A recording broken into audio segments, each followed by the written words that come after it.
Ladies and gentlemen, tonight was yet another episode of the SmackDown, okay? From Minneapolis, Minnesota, the home of Brock Lesnar. Don't think we'll be seeing Brock Lesnar in a WWE ring anytime soon, but I hope I'm wrong. Welcome back to another Within the Ropes podcast, SmackDown review. And I am joined once again by the microphone messiah, Phillip. Bullet cast. Phillip, how are you, my man? What's going on, man? Thank you for the warm introduction. I mean, since I'm a weekly fixture here now, you forgot the other one. I'm the trifecta chief. You feel me? Yo, say that again. The trifecta chief? I'm the trifecta chief. I'm like Curry. I only do it in threes, baby. You feels me? You feels me? I'm not even going to tell y'all to acknowledge me. You already do once you listen to all my shows. Yeah, get on it. Oh, get my goodness. Listen bow to all down. of them. Bow down, peasants. Bow down. Bow hey, down. Hey. Bow down, bitches. Bow down. Oh, my goodness. Well, yes. What was that? Regular fixture? Normal fixture? Say that again. Say what again? You said you were a normal, regular fixture. I am a regular recurring fixture on this show. That's what I'm talking about. You know, That's here right. I have my own podcast, the Bullet Cast. Y'all know where to find it. Y'all the click, I'm everywhere. Everywhere. I've been on the non-wrestling podcast. I've done podcasts about hella random shit. What did he say? Hip hop, Batman for no reason. I'm everywhere. He said everywhere like air. Exactly. You pluck me in any conversation from any era, I can hold a conversation. That's facts. Well, ladies and gentlemen, wrestling fans, we are here to talk about SmackDown tonight. Again, as usual, the show started off with the one and only company man himself, Super Cena, John Cena, Mr. You Can't See Me, Mr. Movie, is he in Suicide Squad? He is. Mr. John Cena came out and he addressed the fact that Roman Reigns turned down his challenge and accepted Finn Balor's, and then he called the rejection a confirmation of his belief that Roman Reigns sucks. And he called the champion a scared little kid. He called our tribal chief a scared little kid. He says that Roman Reigns criticized his lack of changing his act is a stupid reason as the greats like Stone Cold Steve Austin and The Rock to change. Like you just can't do that. You can't ask those guys to change. He went on to make a bunch of references and say a bunch of John Cena things that he always does. He says that Roman Reigns has to change every 2 years because the people stop caring about him. He then states that Roman Reigns doesn't believe himself and he's a blood-sucking product of this machine. He says he would have embarrassed him at SummerSlam. Phillip, what'd you think of this promo to start off the show? Hey, what did he say? You're a something Joe? What did he call him? Do we know that? He said something. He's just a something named Joe. I forgot exactly what he said. Yeah, I forgot too, but that was great. I like this, man. You know, John got a little serious, but I'm waiting for that really just serious promo where I'm just like, damn. Oh, Roman, damn. Yeah, you know that ain't gonna come till probably about a week and a half. To go home? SummerSlam. Yeah, probably to go home. Yeah. Most likely to go home. Baron Corbin interrupted Cena, though, and John Cena didn't recognize him. But once he does, Corbin says he's desperate and his life is falling apart. And he talks about all the misfortune and says he can't perform. And he says his wife left him and took the kids. So he doesn't know what to do. So he asks John Cena for help. He said, put me in one of your movies. Put me in the next Suicide Squad. John Cena goes, hey, I can't because we're already done filming. Actually comes out this Friday. Go see it. Blah, blah, blah, blah, blah. You know. Cena asked the crowd for advice, and the fans chant that he shouldn't help him, but Cena gives him money anyway. and Corbin asked him for a role in his new movie again. He has to be a stunt double. What do you think about this? You think you could see Corbin in a movie, let alone a John Cena movie? Possibly. Why not? Cena could be falling out of a window, then it's just a shot of Baron Corbin. You look zoom up on his face, it could be absolutely terrible. And then just go back to Cena falling. Why not? Let's do some stupid stuff like that. Hey, yo, his acting skills as of late have been beautiful. And he's a homegrown talent. Come on, guys. Homegrown. He's getting better. He's looking comfortable. He's definitely going to be one of those guys that, you know, I've been in WWE for 15, 20 years. He's definitely going to be a WWE guy for life. I don't see him being cut or anything like that because he's just one of those guys. He's money for sure. 1,000%. Definitely money. Do you think he'll ever get a chance to be at the top champion one day? Yeah, eventually. Like I see him being WWE champion for sure. I believe it. It must happen now. Okay. John Cena turned him down when he asked to be in his movie and possibly be a stunt double. Baron Corbin then says that he's a sellout. John Cena says he can help Corbin after all by giving him what he needs more than anything, and that's an attitude adjustment. Hey, he did the old school way where he waits heck long to pick him up and he does it heck slow. That's the old school Cena way. He did it extremely slow, and he stood there for like a couple seconds. Yeah, had him up on the shoulders for a couple seconds. That's definitely old school. That's FU. Man, that is the FU. Hey, I remember one time me and my homies were wrestling in my living room. I hit somebody with an FU, and we do our own commentary. We were like, FU. My mom was like, don't be saying that. It was like funny for no reason. Wait, that's funny because just recently, my youngest son, we were talking about something, and he was asking me about somebody, but their name, somebody's name had like, it was like a bad word, but it wasn't a bad word. Like it was someone's name, but he didn't want to say it because he wasn't sure if he could say it because part of the name was a bad word. It was like damn or something. I don't know. It's some shit like that. Rob Van Dam? Nah, it was somebody else. I don't even know if it was damn. It was something though. And he was like, and he said the last part of his name. And I was like, oh, you could have said it. It's cool. It's just a name. That's like a funny. Don't be doing that. Oh my god! Hey, and then when we would be slamming each other down, she was like, only got insurance for me and my son. Oh shit! Basically telling my friends, hey, if you bust your ass, that's your fault. Hey, for real. You want don't be, or when your friends come over, all right, don't be doing nothing up here. I ain't got no money to pay for y'all. Y'all get in trouble. I can't pay for y'all doctor bills. Pretty much, man. But yeah, man, John Cena, typical John Cena promo. I was surprised they put Corbin out there. We obviously know what we would see later on in the night. But before we get to that, let's get to Jimmy Uso against Rey Mysterio.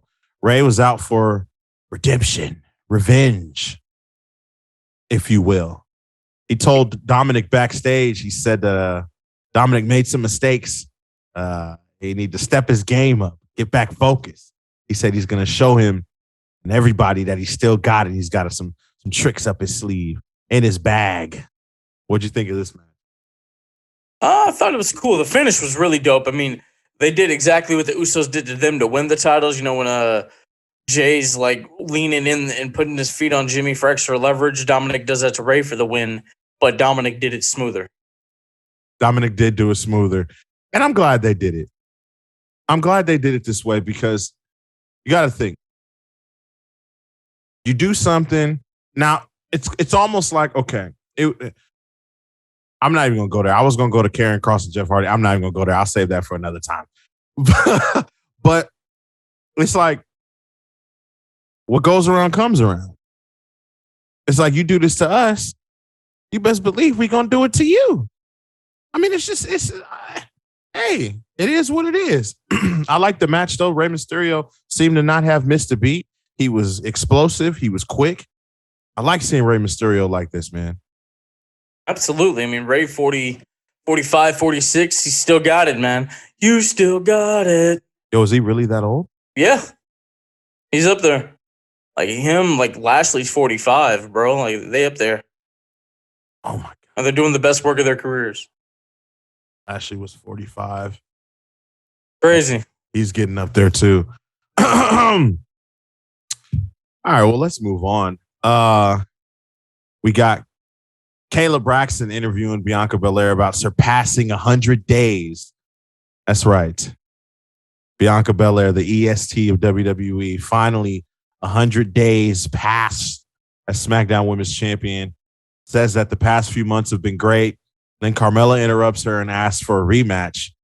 She makes her case as to why she deserves a shot. And Zelina Vega comes to the ring. She calls Carmella a loser and says no one deserves a title shot more than her. She challenges Bianca. And then the champion, Bianca Belair, accepts. What do you think about that? I guess. I like really. I'm just like, do I really even want to see that? I mean,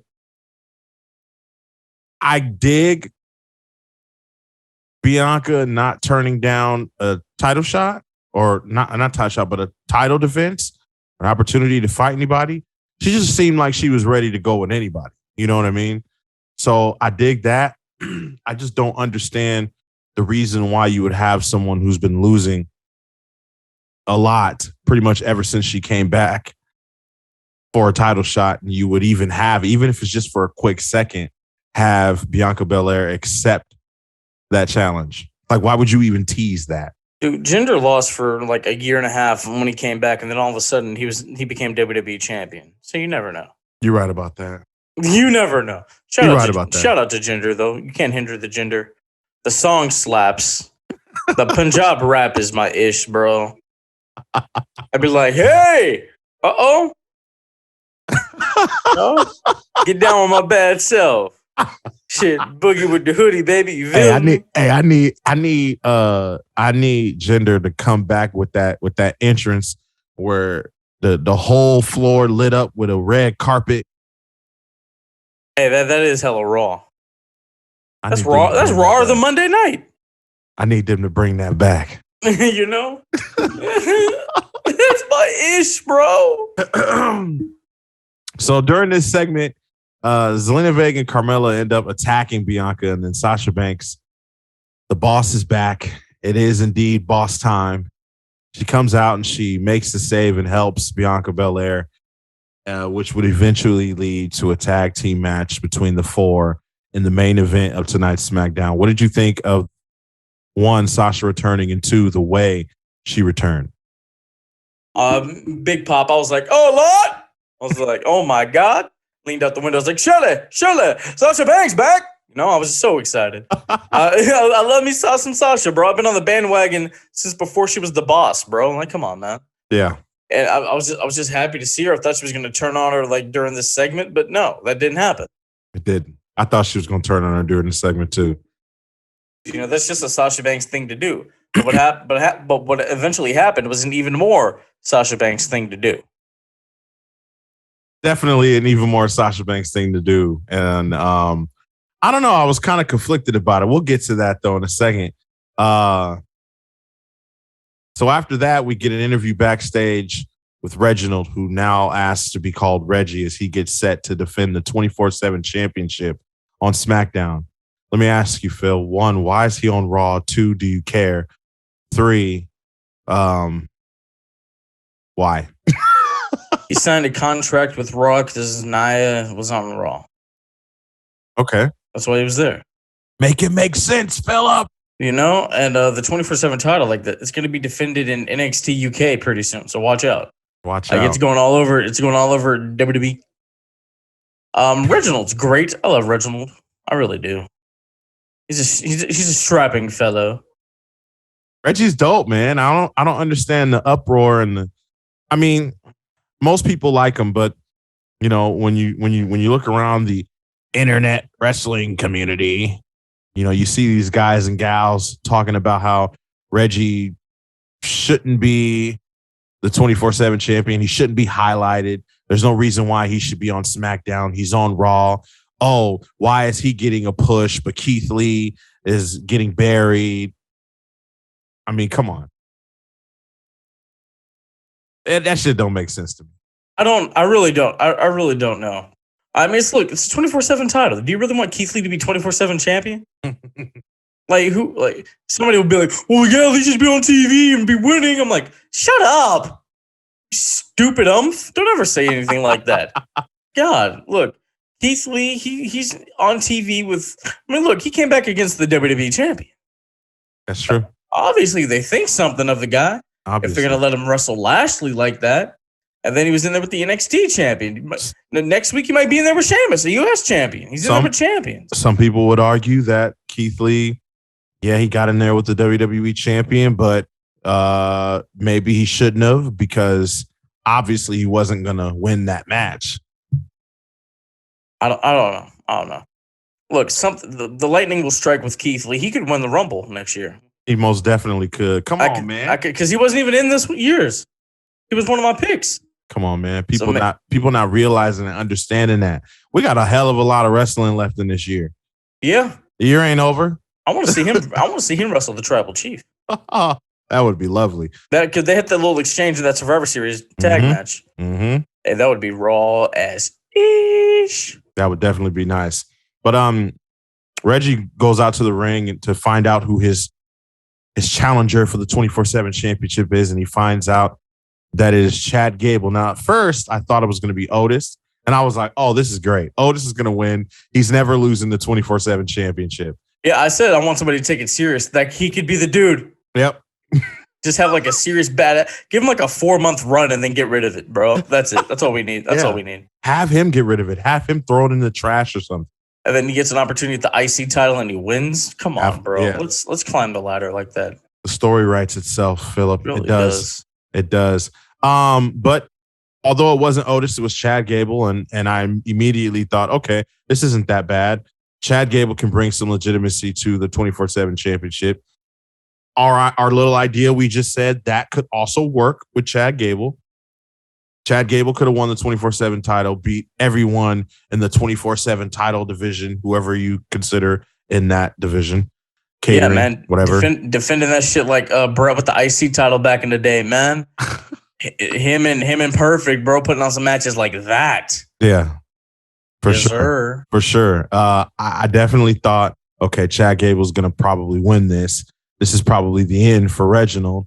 But I was wrong. Otis would mysteriously cause a disqualification and basically help Reggie retain the 24/7 championship. One, should there be disqualifications in a 24/7 title match? Now, I know it's not the hardcore title. I know it's not. But if it could be defended anywhere, everywhere, I mean, and I get it. It's when in a match, the 24/7 rules are suspended. But, I mean, you got to give us something, right? I mean, what do you think? I can't believe we're talking about the 24/7 title, right? I mean, maybe in let's say it's like a Falls Count Anywhere singles match. Mm-hmm. Falls Count Anywhere, you can use weapons and stuff. So technically the rules would be bent on that. Any type of hardcore match or something like that. Yeah. Yeah. I don't know, man. But Reggie retains the title. Oh, I got to tell you this real quick. My co-host Brandon, he came after our boy. He came after Greg Hamilton. Oh, no way. Yeah, he said he was trash. I said, is Mike Rome better? He was like, Tad? I'm like, oh, no. He doesn't understand. You got to hit him with the Queen City to let him know. From the Queen City. You see? Come on. That's great. Don't get no better than that. It doesn't. Like, he hits from the Queen City. NBC. Come on, bro. Greg Hamilton's he's going to be Chimmel status eventually. He's a goat, bro. He's a goat in the making. He's going to go down in the history of SmackDown announcers as one of the greats. Yeah, he's spectacular. I know, right? Like, what are you talking about, bro? He doesn't know. I mean, Kevin! Oh! That's what he hates. He hates that like the enunciation on it. I'm like, bro, that's how those guys want to be announced. That shit slaps. That shit go hard. If they made a CD out of his announcing, I'd spin raccoons on that bit. You feel me? I hate you. Oh great. My God. It's not even racks anymore. Kids are saying raccoons now. Like, how much that Rolex cost you? Couple coons. You know? No. Yeah. Yeah, bro. No. I love this show. I don't do this on the Bullet Cast. Oh this my is God, bro. This is fantastic. This is great audio. Give me a couple cones, you feel me? We need to save this audio for this is the greatest recorded conversation in the history of mankind. I'm like this is better than the Kennedy and MLK tapes. You feel me? And those MLK tapes, let me tell you, boy. Woo! The clergy was wild, baby. Oh my God, bro. So I mean, Reginald and Otis, that should be fun though when that happens. Yeah, for sure. The next thing we got on SmackDown tonight was a contract signing for our tribal chief Roman Reigns and his challenger, or at least we thought, Finn Balor. Adam Pearce and Sonya Deville are in the ring. Pearce says they want to make sure the contract is signed, sealed, and delivered. Reigns and Balor come out. Roman Reigns and Paul Heyman shove Adam Pearce to the side because there's only one head of the table, okay? There's only one spot for the head of the table to sit, and that is at the head of the table. Roman Reigns sits down. Paul Heyman wiped off Roman's chair. What are you? That'd be sanitary, bro. Still. This Jeff Hardy got COVID. This ain't over. Man, it ain't far from over. This is we're at like the 94%. We got to be at 100. Now we got to be at 200. Come on, man. Oh my God! Come on, man. Come on, bruh. Adam Pearce asked the opponents to read the contract and sign it. Reigns asked for a microphone, and he responds to John Cena's promo from earlier tonight. Says a few things. He says, what do you call him? I don't know what he called him, but I remember he's like, he said you're not on his level. I was like, oh, dang. Bro, like he called you like, hey, you're cool. You're like a C+. Like he said he's really not on his level like that, basically. What do you call Cena? He said Mr. Missionary was out here again. And he indeed told Finn Balor that John Cena was just like, I ain't tripping out, bro. He ain't nothing to me. Pretty much. I mean, why would he call Roman Mr. Missionary, though? Why would that happen? I don't understand. Roman seems like a doggy style guy. Get it? Because he's the big dog. You're welcome. You're so welcome. All right, y'all. We out of here. Now, pretty much like this. Oh my God, bro. Oh, Roman Reigns said that he'd boo. He said, I'd boo too. Cena was a jerk. And the champion then says that he thinks Finn Balor is worthy of facing him. And he's also worthy of getting a beat down.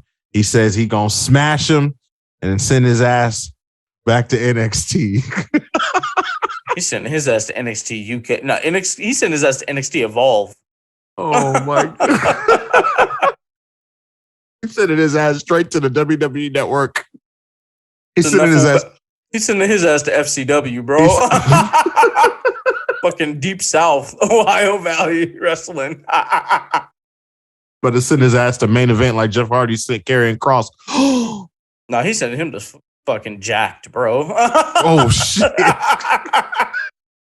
jacked in heat and metal. Send it back to Primetime Live. Shotgun Saturday night.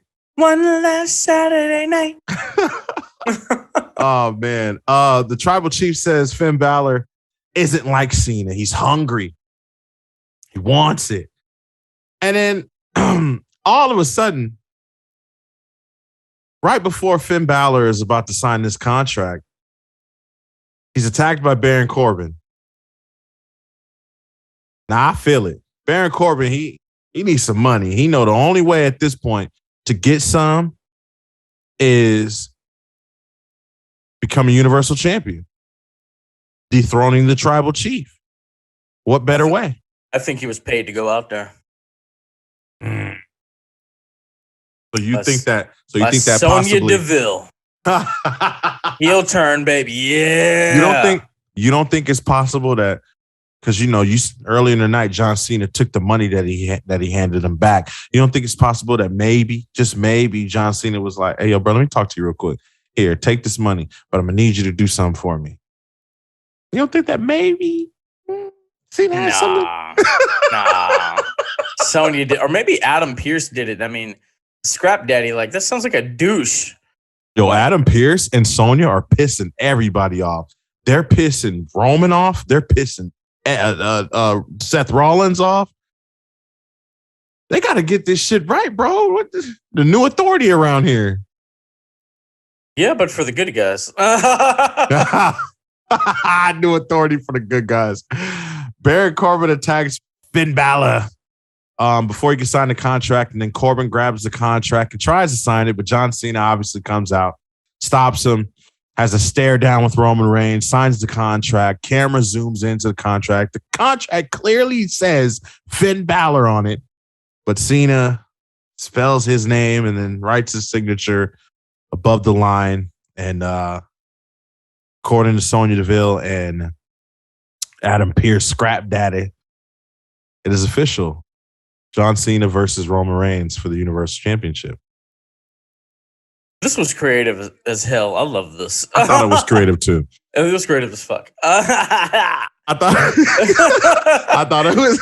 I was like, Barry really about to wrestle this fool? I was like, oh my God. I was like, oh boy, wait. Barry about to beat Roman. I was like, boy, what's about to happen, bro?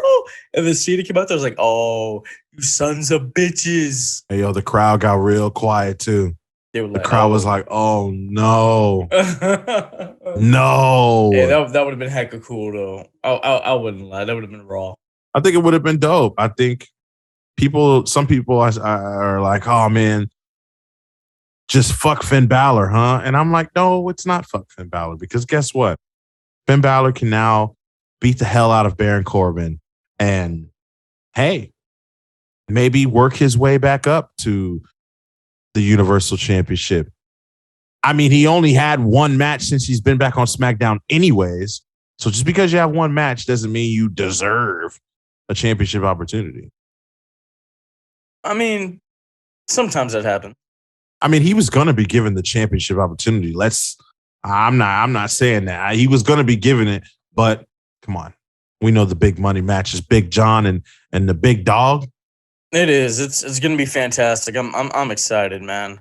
SummerSlam about to be lit. SummerSlam is going to be very, very fun, very fantastical.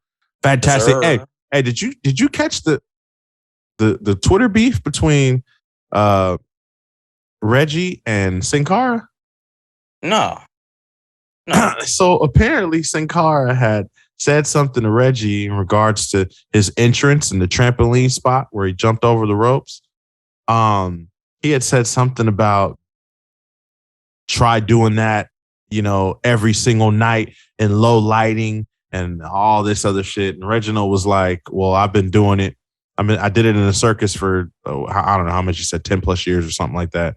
And I did it in a circus, and he says, oh, and I do it like 5-6 times a week. Like he does it, during live events. He does it on TV. Like, practices this is what he does. Home. I'm sure he practices at home. Yeah. Like, it's second nature to him. Like, yo, what's up with Sin Cara coming for Reggie, man? Reggie just doing his job, dog. I've heard because that Sin Cara that's still employed is actually you remember Hunico on the bike? Yep. So that's him. And I've heard he's a problem child or a problem man. He's a problem? He's a problem, yeah. Like he tried to fight some relative star backstage on a tour bus, I think. I forgot who it was. As Sin Cara?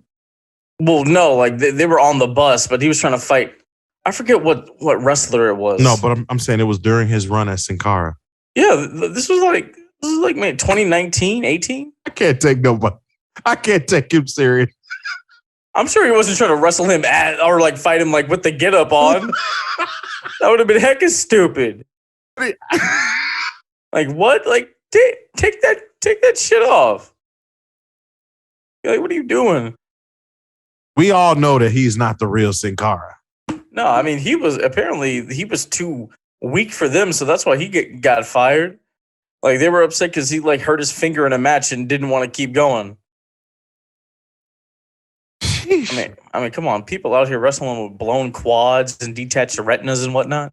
He would, he always got it seemed like every ladder or Money in the Bank match he was in, he was getting hurt every single time. Yeah, that man couldn't stay healthy. But let's get back on track here. Fuck Sin Cara. We get the 6-man tag match that we all missed during the Rolling Loud match last week on SmackDown. Big E, Cesaro, King Nakamura against Apollo Crews, Robert Roode, and Dolph Ziggler. The Dirty Dogs. What do you think about the Dirty Dogs? It's cool. I was happy that they were tag champs for a little bit. Gives Robert Roode some gold on the main roster. He had the U.S. title. What am I talking about? But still, I'd like to see. Yeah, he wrestled Randy for it. I'd like to see. Yes, but Robert Roode. This happened. I'd like to see a singles run out of Mr. Bobby Roode. I really would. I would too, but I like the Dirty Dogs. The Dirty Dogs. They okay. I mean, they're cool. They're some of my favorite. The two best sellers in the business. I heard that one. This one was whatever. Crowd was hot for it. Cesaro swing, Nakamura doing his thing. The match ended though with Nakamura getting the pin after a Kinshasa on Apollo Crews, the current Intercontinental Champion. What do you think? I've been seeing this a lot online, Phillip. What do you think about champions losing? Well, look. First of all, let me say the sequence into the Kinshasa was hella raw. That was dope. I loved it. I saw this Brock Lesnar quote come up. Mm-hmm. And he said people are there to see the champion. If the champion loses, then they shouldn't be the champion. The guy that beat them should be the champion. It's just that simple. I'm like, damn, that makes sense. It does. That makes a lot of sense. It does make sense.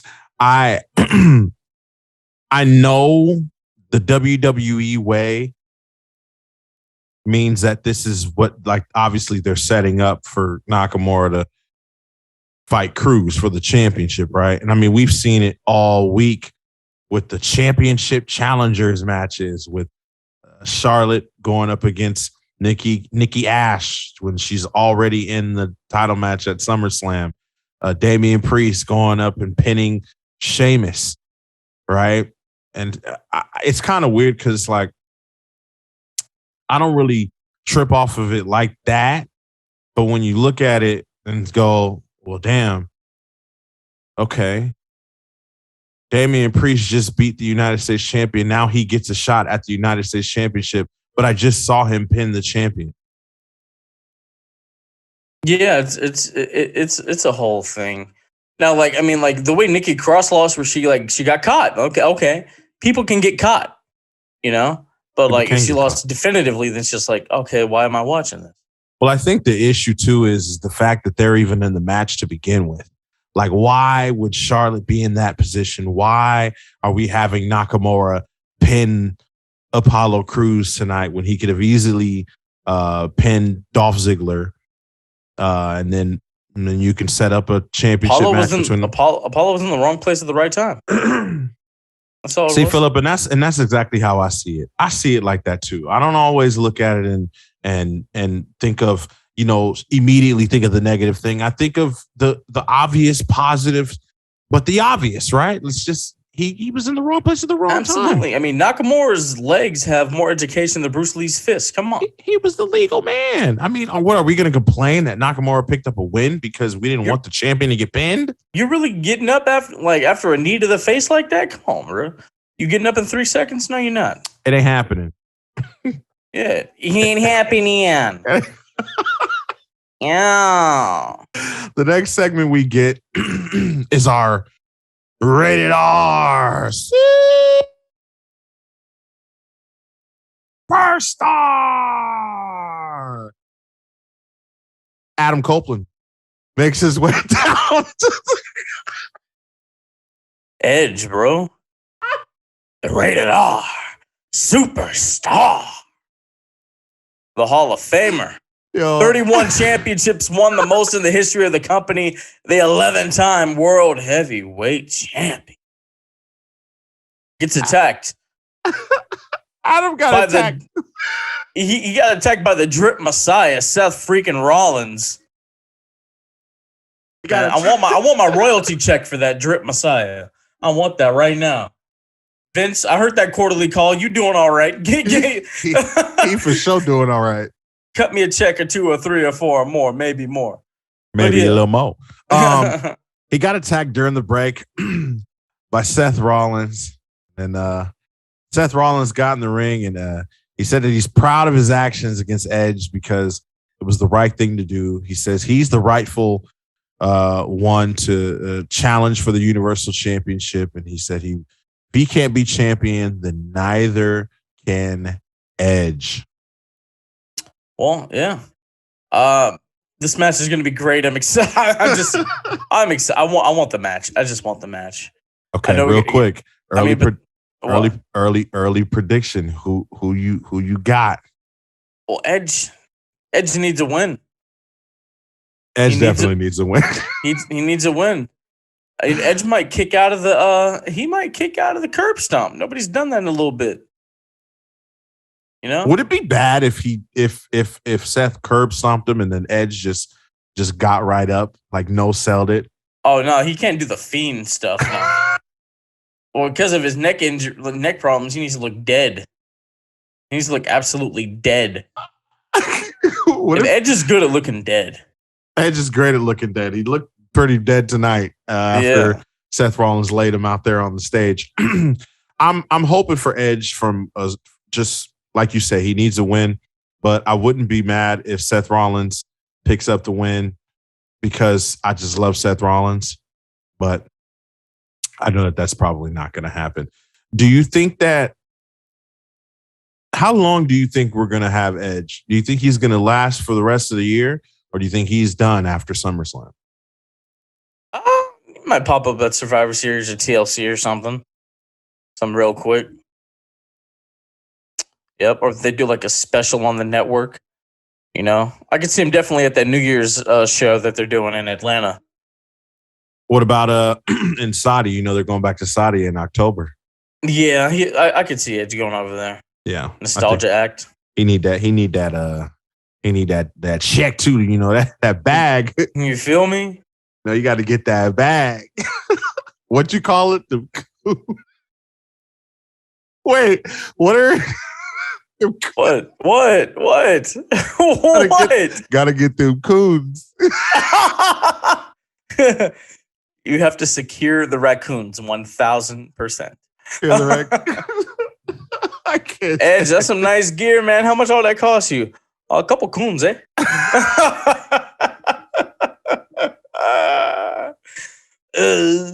Oh my God, bro. Oh, this is great. I love this. I love this show. This is so entertaining. Oh my God. All right, well, let's get to the main event. Please. Bianca Belair and Sasha Banks against Carmella, Zelina Vega. Zelina Vega, man, they said she was buried. They said that she was over with. She's done. But she's in the main event here. With you got your current champion, 2 former champions, right? Hey, Zelina Vega was a knockouts tag team champion. She was. Don't act like she never held no gold before. She was. And see, that's what I don't understand. See, I don't think many people remember that. They think she's a scrub. She's not a scrub. Is a guy that thinks he's fly. Oh, we're not doing that? We're not singing no TLC? Known as a bust. Okay. Let's go. Oh, shucky ducky quack quack, dog. Suck it. Man. Hey, man, next we better start singing some Drew Hill or something. And Someone sleeping in my bed. Bro, the last couple of days, I've been on that Justin Timberlake. I was going down memory lane. I'm bringing sexy down. Oh, snap. What? No. Oh, man. Why are you doing this, bro? Why are you doing this? Why is this happening? You was really listening to Justin Bieber, though? Justin Timberlake. Oh, Justin Timberlake. Justin Timberlake. Why did I say Justin Bieber? Justin Timberlake, man. And yes, the memories. We better start listening to Mint Condition, bro. Mint Condition. Pretty brown eyes. What y'all know? They don't know nothing about that. Chill. They don't know nothing about that, dog. They don't know about that. NBC shit. You know what I'm saying? NBC shit. Hey, y'all better watch out, man. When Vince beat God, he hit him with the NBC. I'll hit my elbow. But the main event, I mean, Bianca and Sasha, they get the big dub over Carmella, the most beautiful woman in WWE. Carmella, you already know what to do, baby girl. And Zelina Vega. So I mean, it was a cool little match. I mean, Zelina still needs a little work. Yes, sure. Sasha she looked great. Didn't look like she missed a step, missed a beat. And she turns on Bianca. She did. Yeah. She had a backstabber. Shoot. A la Carlito. Hey, that's an underrated finisher. Carlito's backstabber's underrated. I'm like, I could see it. Get hit in the back like, I'm down. 3 seconds. Hey, look, the way she swooped into the crossface, that was badass. That was cool. Yeah, I felt a little weird. I seen it coming, which we all knew was going to happen, or at least we thought that we knew it was a possibility. But like at the end there, I was like, damn, they really chilling in the ring dancing. I don't think they like this song that much, you know? So hey, Sasha was gigging. I was like, get down with your bad self, guy. She was definitely in there hitting it. Grooving, bro. Grooving. Yeah. Why are you talking like this now? She was getting down with her bad self. Getting down with her bad self. Getting jiggy with it. Yes, she was. Oh my God. Are you ready for Sasha and Bianca too? Absolutely, dude. Let's run it back. You know, they should only wrestle the big four. Like, they should do it again in the Rumble. Oh, wait, no. Sir. It would have to be the Rumble. I can't see them doing it in Survivor Series. Yeah, it'd have to be the Rumble. It'd have to be the Rumble, and then they don't do it again until that year's Survivor Series. Or they can hold off on the Rumble and do WrestleMania. No. It'd have to be. I want them to be like the first, like. Oh, wait, I forgot they did WrestleMania. They did WrestleMania. I want them to be like the first feud to hit like all the major pay-per-views. Like, that'd be cool. Be like a nice little stat. That would be dope. Because that's never been done before. Like, a lot of the first evers they do were just kind of like, oh, yeah, we knew this was going to happen eventually. Let's do some creative stuff. Would you have them back and forth until the finale? Yeah, say tie it up, and then have like the big payoff. Yeah. So that would mean Sasha would have to win at SummerSlam. No, Bianca can beat her 2 in a row, then Sasha beats her 2 in a row, then, you know, something like that. But I feel like if that happened, then everyone would want to go right back to the drawing board with Sasha. She lost twice. There's no reason why she should get another title shot. I mean, you could work something else. You can win like a little battle royal or something. Something. I'm like a little 10-woman battle royal real quick. She could earn it.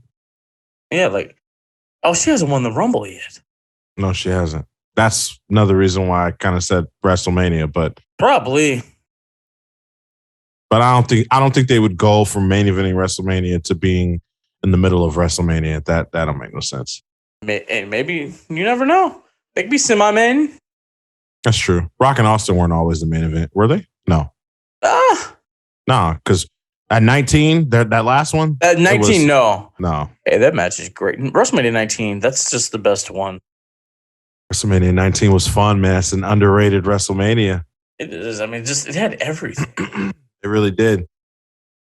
Real quick before we get out of here, since we're talking about it, do you think that Booker T should have beaten Triple H? No. Oh, shit. Ding, ding, ding, ding, ding, ding, ding, ding. Listen to you listen to Bruce Pritchard's podcast.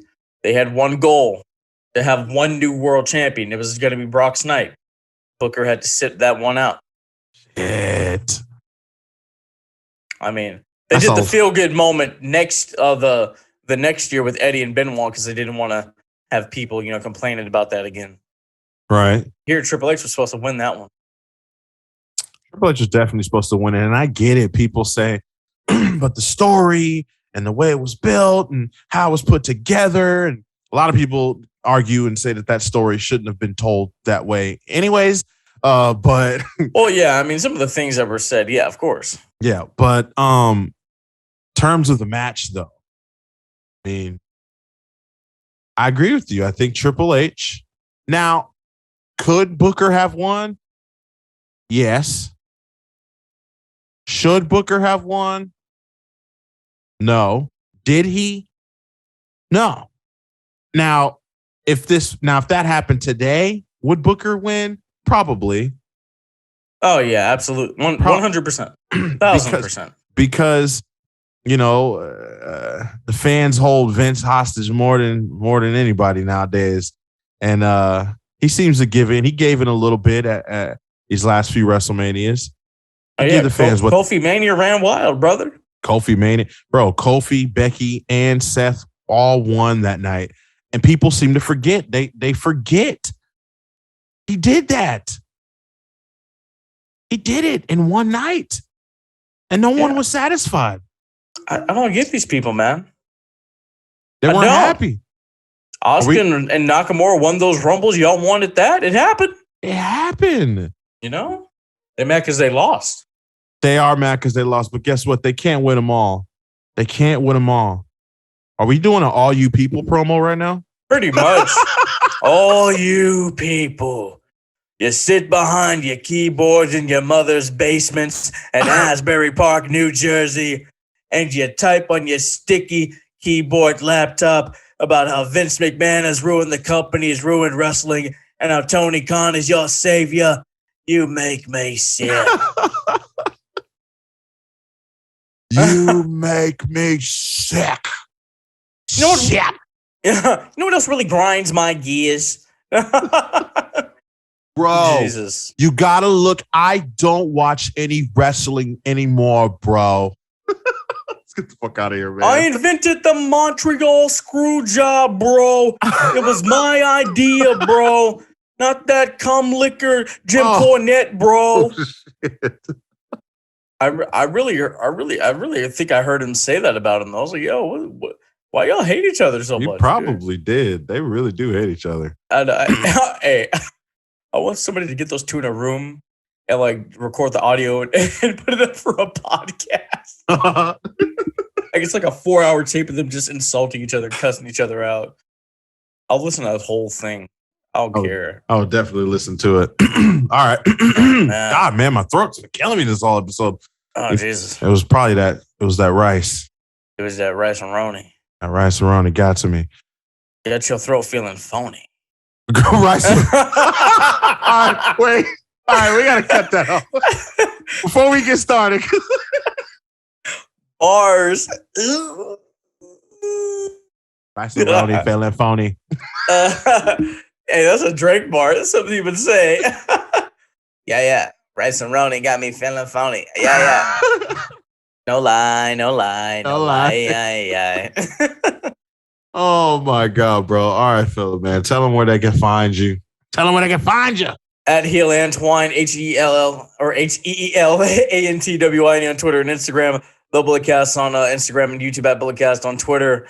And, follow In the Click. You already know to follow this podcast, man. The Trifecta Chief. I'm about to go sit on my throne. Y'all don't have to acknowledge me because you listen to me.